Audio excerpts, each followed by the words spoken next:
Hi everyone. So what I want to talk about at the moment is employee duties. So we have created our organisational chart. We have created our departments. Sorry, just slightly moved there. We have created our departments, and then from our departments we must discuss their duties. Okay, so an example here of management and employee duties. So upper level management, you would be talking about perhaps the managing director, the CEO. We're going to look at administrative managers, human resources managers, etc. So when we're talking about the managing director, the typical duty would be identify, develop and direct the business strategy implementation, plan and then direct the organization's activities in order to achieve the stated targets and standards, including but not limited to the financial and trading performance, quality, culture and legislative adherence. Recruit, select and develop all executive team members. Direct functions and performance via the executive team matrix structure. Maintain and develop organizational culture, values and reputation in its markets, including all staff, customers, suppliers, partners and regulatory official bodies. Report to shareholders on organizational plans, past, present and future, and report on the organization's performance. So if we're looking at an administrative manager,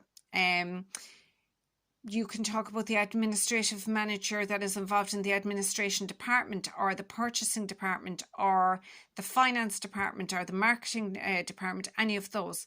Deal effectively with general and customer inquiries via phone and email. Responsibility for maintaining the databases, the sales database, the customer database, etc., and to produce reports for management information. Provide project support and ensure processes are followed in line with organizational policy. To support the sales team in assembling proposals and presentations and organizing any admin needs that arise. Carry out general administrative and office managerial tasks, ensuring filing, telephony, data entry, record keeping, printing, binding, etc. is current, it's effective and it's of good quality. Responsibility for event managing occasions, trade shows, conferences, training events, etc. Conduct web-based research projects as required.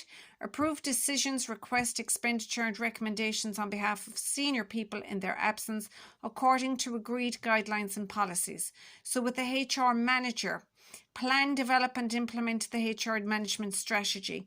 Plan, develop and implement recruitment and selection, succession planning. Plan, develop and implement disciplinary procedures, grievance procedures, conflict resolution. Plan, develop and implement paying conditions for employees and entering same in contract specifications. Plan, develop and implement training and development. Manage and develop direct reporting staff. Monitor, measure and report on HR issues, opportunities and development plans and achievements within agreed formats and timescales. So with admin staff, we're going to look at the administrator, and we've already looked at the receptionist in detail, but this is just a summary. So the administrator will be doing word processing. They'll word process various documents and electronic information. They will be utilising touch typing, audio typing, text production, etc. Create financial and statistic tools and reports using spreadsheets and charts. Manage, organise and update relevant data using database applications. Communicate and provide information by relevant methods internally and externally to assist and enable organisational operations. Interpret instructions and issues arising and then implement actions according to administrative policies and procedures.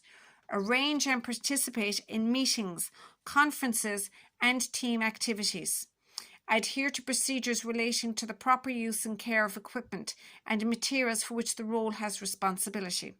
The receptionist, so on top of everything else that we've looked at in relation to the receptionist, we would also need to outline that they need to meet and greet clients face-to-face via the telephone, via Skype, via whatever method that the company will be using. Remember, they may also operate a switchboard, or the switchboard operator could be a completely separate role. Record all coming and outgoing visitors, and the switchboard operator recording all calls.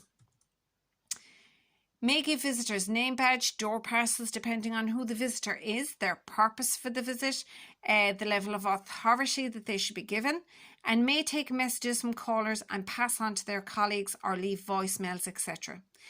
So that's just a quick rundown on employee duties. So when you need to discuss duties, we have looked at our reception, our receptionist, our admin and clerical staff. We have looked at with our different departments and the different types of employees that will have main responsibilities in those departments as well. So again, rewatch these videos over and over if you need to. If you have any questions, please pop them in an email and send them on to me. I'd appreciate the feedback to find out how everyone is getting on. And I plan on doing a run through all of the hospitals with you. I don't have upload at the moment for that, but when I do, I'll pop it up straight away for you. Okay, thanks so much.